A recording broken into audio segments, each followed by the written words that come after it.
Hi everyone. Today we will cover the basics of our Lockout Tagout program. Lockout Tagout procedures prevent the unexpected startup or release of energy from machines and equipment during servicing or maintenance.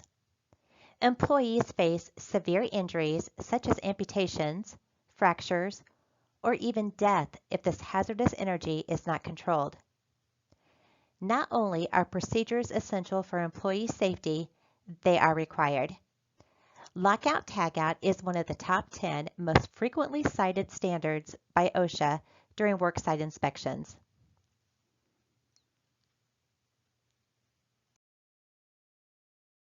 Let's get into the definitions of Lockout Tagout employees. Affected employees are employees whose jobs require them to operate or use machines or equipment that need servicing or maintenance and are in the Lockout Tagout program. This could be like our pumps inside the warehouse or our forklifts. Authorized employees lock out or tag out machines or equipment in order to perform servicing or maintenance on that machine or equipment. ESCO or Industrial Services Technicians are examples of authorized employees. Other employees work in an area in which machines or equipment servicing or maintenance is being performed. This could be a warehouse employee or even a driver. You may be thinking, I'm a CSR or I'm an account manager. Why do I need this training? We are all required to have basic awareness level training so you can identify a lockout or tagout device. Let's review terms relative to lockout tagout. An energy isolating device is a mechanical device that physically prevents the transmission or release of energy. Examples include manually operated circuit breakers, line or gate valves, blocks, or any similar device used to block or isolate energy. An energy isolating device is not the same as an on-off switch or a push button. Hardware is the device that connects directly to the energy isolating device to physically prevent it from being moved to the off position. Examples include locks, chains, wedges, blocks, or pins. Zero energy state is the point at which all stored or residual energy has been released, restrained, or dissipated. This means there is no energy present that can injure us.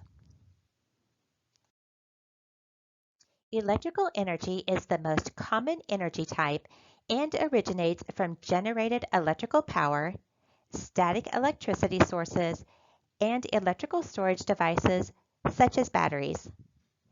Exposure to excess electrical energy may result in electrical shock, burns, electrocution, or explosions. Mechanical energy, also known as kinetic energy, refers to the energy created by the actual movement of parts of mechanical systems. Chemical energy is the energy produced by chemical reactions. It may cause chemical splashes or splatters, resulting in chemical burns or other injuries. Pneumatic energy is the product of stored pressure from gas or air within pneumatic lines and vessels. Allied oil employees are not permitted to work on equipment unless you have been trained and qualified to do so. If you meet these requirements, before you begin to service or perform maintenance on equipment, the following steps must be followed in sequence and according to the energy control procedure. The first step is to prepare for shutdown. This means that the authorized employee must consult the energy control procedures, identify the shutdown procedures for the equipment, the energy and potential energy sources of the equipment, the appropriate energy isolation devices needed, and quantity and type of lockout, tagout devices required. The second step in the energy control procedure is to shut down or turn off the equipment by its normal start-stop method. Equipment toggle switches and on-off buttons are commonly used. The third step prevents the energy from reaching the equipment by disconnecting or isolating the equipment from the power source. That way, even if the machine or equipment is turned on, it cannot start up because its power source is not available. The fourth step is the application of the locks and tags by authorized employees to the energy isolating devices. Locks must be attached in a manner that will assure that the machine or equipment cannot be operated until the lock is removed. The devices must be in the off position before they are locked out. The tag indicates that the equipment being controlled cannot be used until the tag is removed. All locks and tags must be securely attached to the energy isolating device, and they must include the name of the authorized employee who applied the devices. When a crew or other group performs service or maintenance on equipment, a single authorized employee must assume the overall responsibility for the control of hazardous energy for all members of the group. The fifth step is to control all residual, stored, or potential energy. This is accomplished by releasing, restraining, or dissipating stored electrical, pneumatic, or hydraulic energy. Do this by blinding the lines, disconnecting, and misaligning the lines to prevent any material from entering the space, or double blocking all valves and bleed any residual materials or liquids downstream from the valve. Verification is the final and most important step. The authorized employee must assure that the equipment will not start prior to starting, servicing, and maintenance.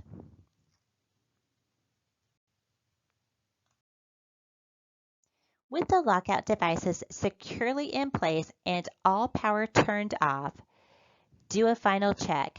Make sure that all switches, valves, and other mechanisms cannot be turned on.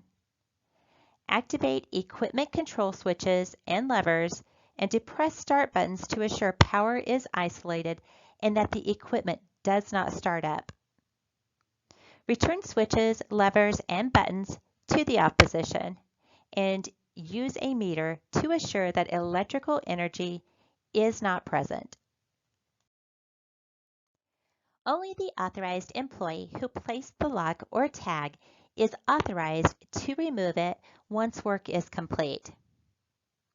Startup procedures include the following. Inspect the area and remove all tools, rags, and other materials. Assure that equipment is operationally intact and that all guards and other safety devices are replaced. Notify affected employees that equipment will be restarting. Check the work area to assure all employees are safely positioned. Verify all controls are in the neutral or off position. Remove the lockout, tagout devices. Notify affected employees that lockout, tagout devices have been removed and that the equipment or machinery is ready for use. If the person that applied the lockout or tagout is not available, you must see your supervisor prior to removing the lock or tag. And you must document and retain when a lockout tagout device is used. The form to be used is saved with our written lockout tagout program. It is important to respect the lockout tagout program and devices. The lockout tagout procedure will protect us from injury or even death. Have a great day, everyone. Thank you.